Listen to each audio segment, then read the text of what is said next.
I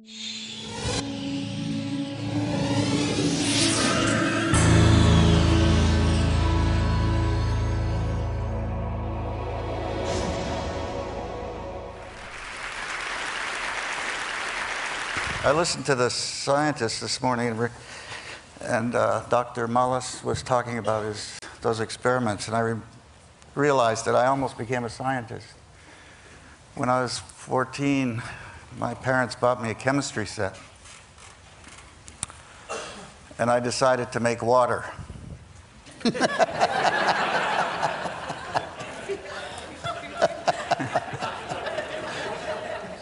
So I made a hydrogen generator, and I made an oxygen generator, and I had the two pipes leading into a beaker, and I threw a match in. And the glass, luckily I turned around. I had it all in my back, and it was about 15 feet away. The wall was covered with, I had an explosion. Really? The people on the street came in, knocked on the door to see if I was okay. Huh.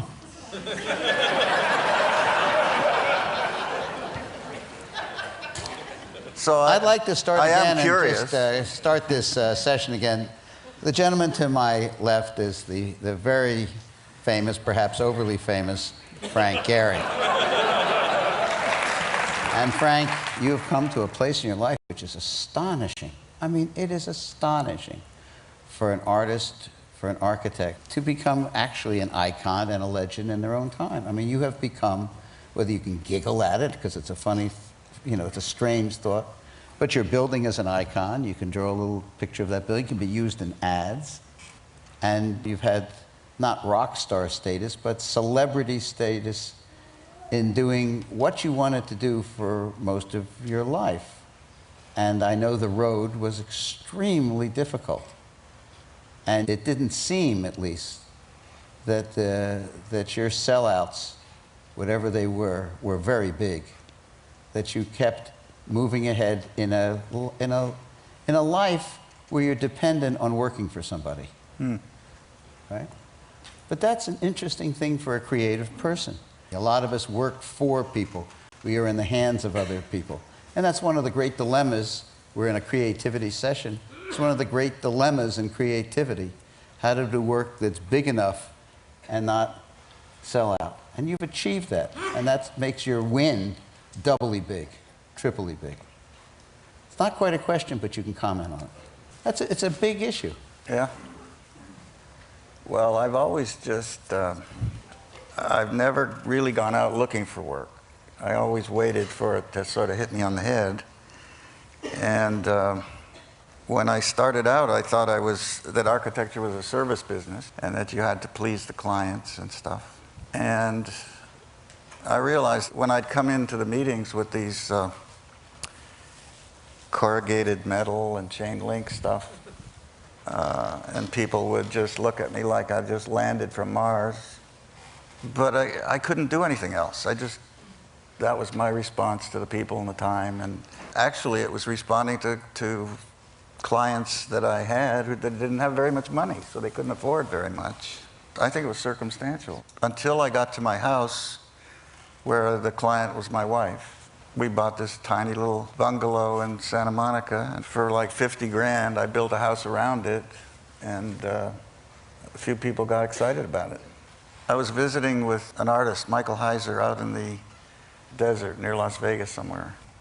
He's building this huge concrete place, and it was late in the evening. We'd had a lot to drink. We were standing out in the desert all alone, and he said, thinking about my house, he said, did it ever occur to you if you built stuff more permanent, somewhere in 2,000 years, somebody's going to like it?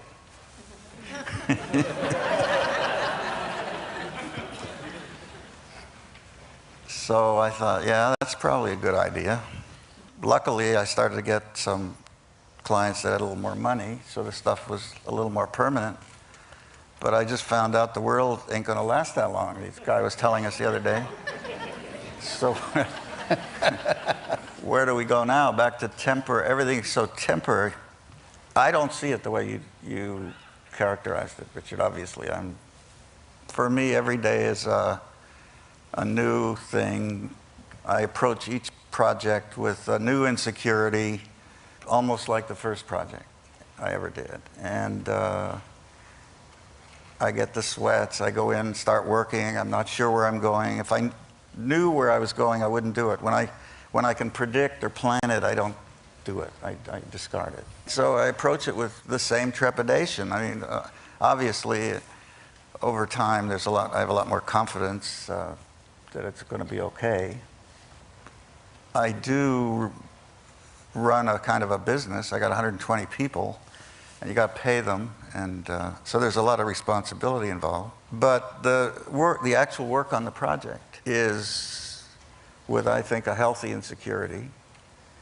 And like the playwright said the other day, I could relate to him that you're not sure. And when you look at it, when Bilbao was finished and I looked at it, I saw all the mistakes.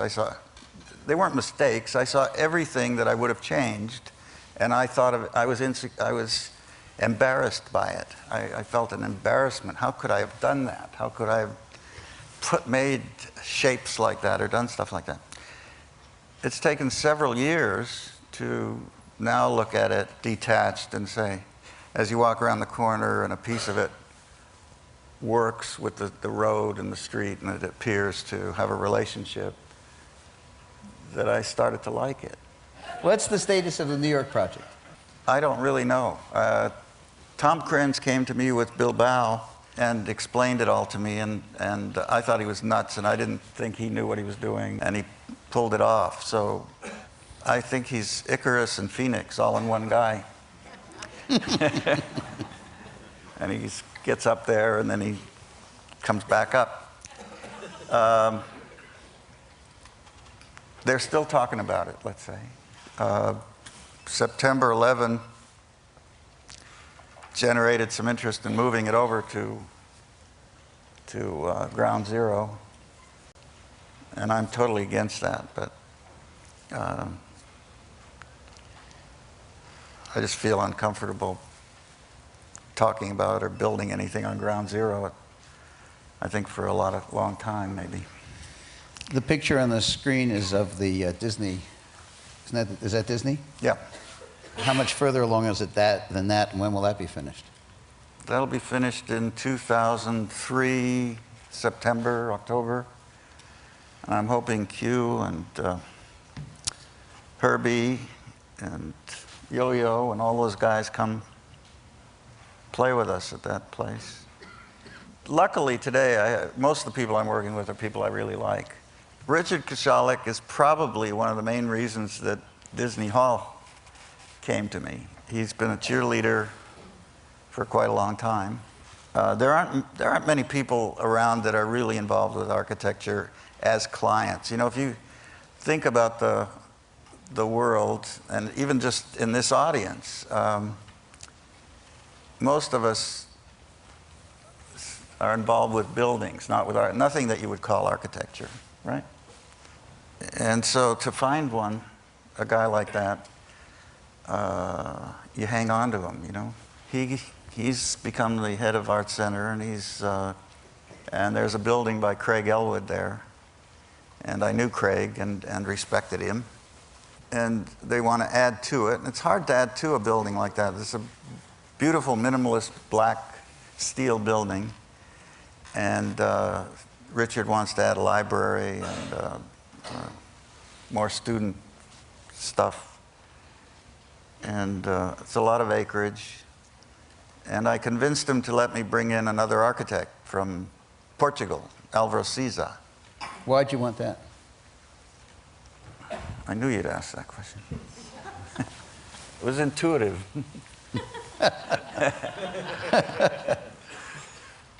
Álvaro Siza grew up and lived in Portugal and is probably the considered Portuguese main guy in architecture. I visited with him a few years ago, and he showed me his early work. And his early work had a resemblance to my early work. And it had to go, when I came out of college, I started to try to do things contextually in Southern California. And you got into the logic of Spanish colonial tile roofs and things like that.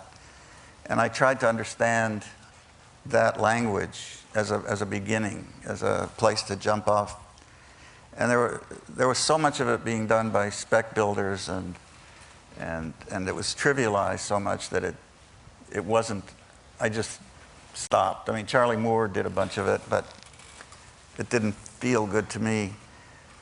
Cisa, on the other hand, continued in Portugal, where the real stuff was, and evolved a modern language that relates to that historic language. And I always felt that he should come to Southern California and do a building. And I tried to get him a couple of jobs, and they didn't pan out. And I like the idea of collaboration with people like that, because it pushes you. It's like, I've done it with Klaus Oldenburg and with Richard Serra, who doesn't think doesn't think architecture is art. Did you see that thing? What did he say? He calls architecture plumbing. Anyway, the Cisa thing, it's a richer experience. It must be like that for Q doing things with musicians. It's similar to that, I would imagine, where you huh? Liquid architect. Where it's like jazz. You improvise, you work together, you play off each other, you make something, they make something. And I think it's a way for me, it's a way of trying to understand the city and what might happen in the city under. Is it going to be near the current campus? Yeah. Or is it going to be down near? No, it's near the current campus. Anyway, he's that kind of patron. It's not his money, of course. What's the schedule on that? I don't know. What's the schedule, Richard? Started construction in 2004. 2000. You can come to the opening. I'll invite you. No, but the issue of city building in democracy is interesting, because it creates chaos, right? Everybody doing their thing makes a very chaotic environment. And if you can figure out how to work off each other, I mean, it's not that that if you can get a bunch of people who respect each other's work and play off each other, you might be able to create models for how to build sections of the city without resorting to the one architect, like the Rockefeller Center model, which is kind of from another era.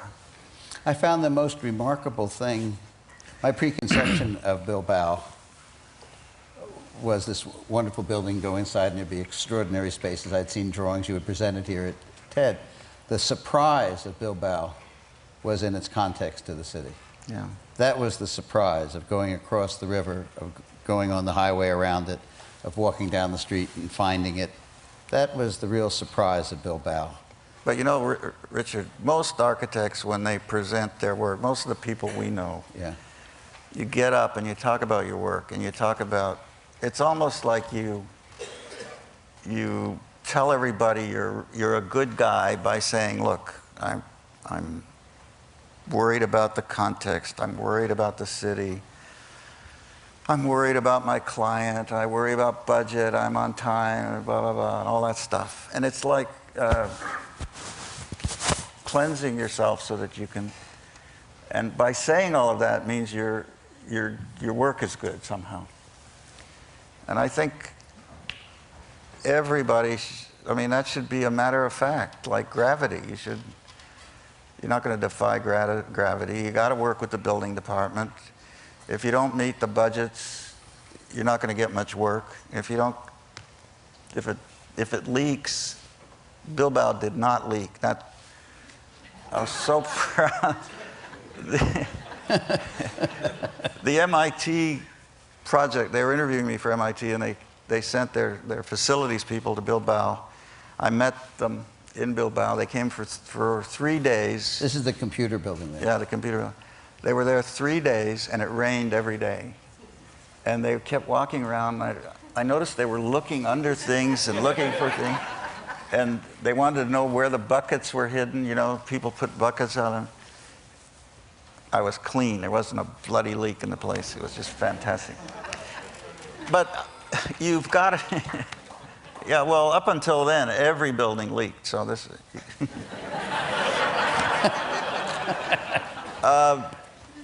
Frank had a sort of... Ask Miriam. sort of had a fame. His fame was built on that in L.A. for a while. You know, you've all heard the Frank Lloyd Wright story when the woman called and said, "Mr. Wright, I'm sitting in the couch and the water's pouring in on my head," and he said, "Madam, move your chair." So, some years later, I was doing a little house on the beach for Norton Simon, and his secretary, who was kind of a hell on wheels type lady, called me and said, "Mr. Simon's sitting at his desk and the water is coming in on his head." And I told her the Frank Lloyd Wright story. It didn't get a laugh. No, not now either.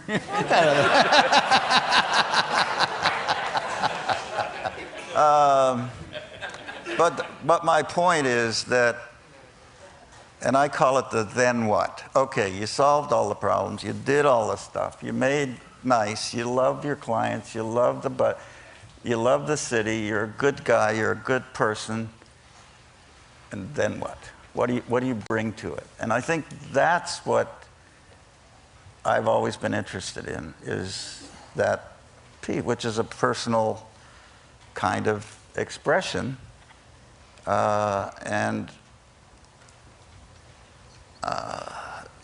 Bilbao, I think, shows that you can have that kind of personal expression and still touch all the bases that are necessary of fitting into the city. That's what reminded me of it. So,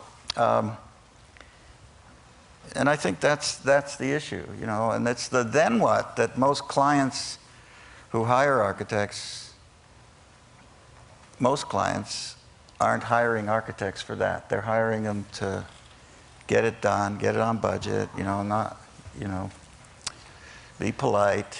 And they're missing out on the real value of an architect. At a certain point, a number of years ago, when Michael Graves was a fashion, before teapots, I did a teapot and nobody bought it. Did it leak? No.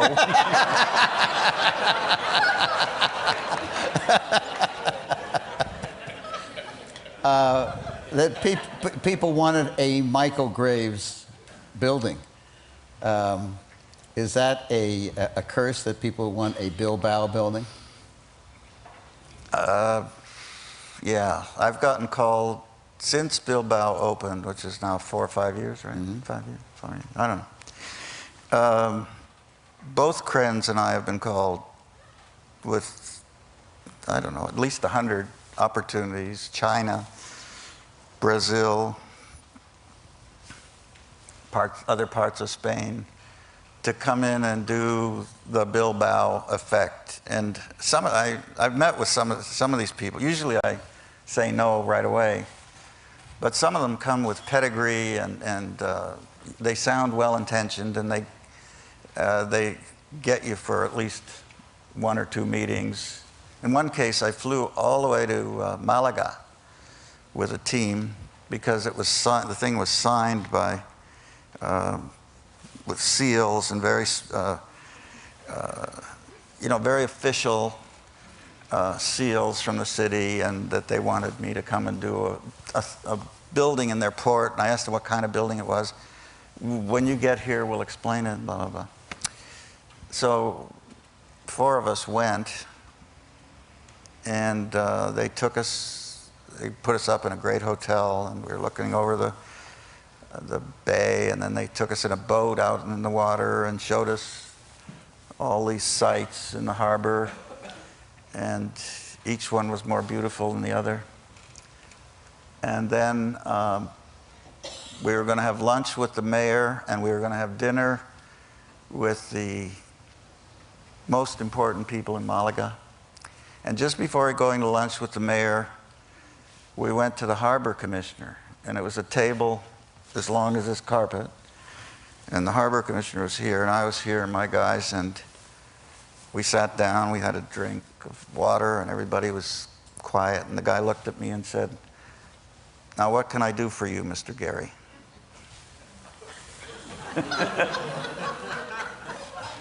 Oh my God. So I got up.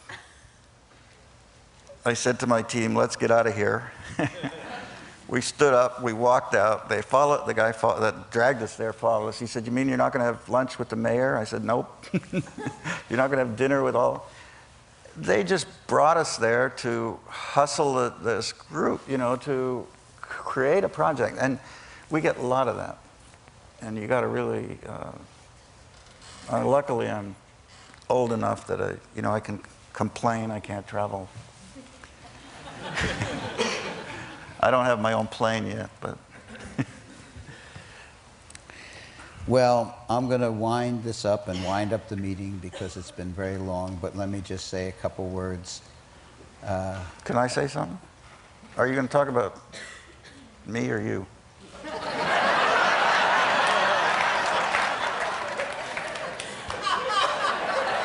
Once a shit, always a shit. No, because I want to get a standing ovation like everybody. So You're going to get Wait a one. minute, wait a minute, wait a minute. You're going to get one. Wait a minute, I'm going to make it for you. No, wait a minute. No, slow down.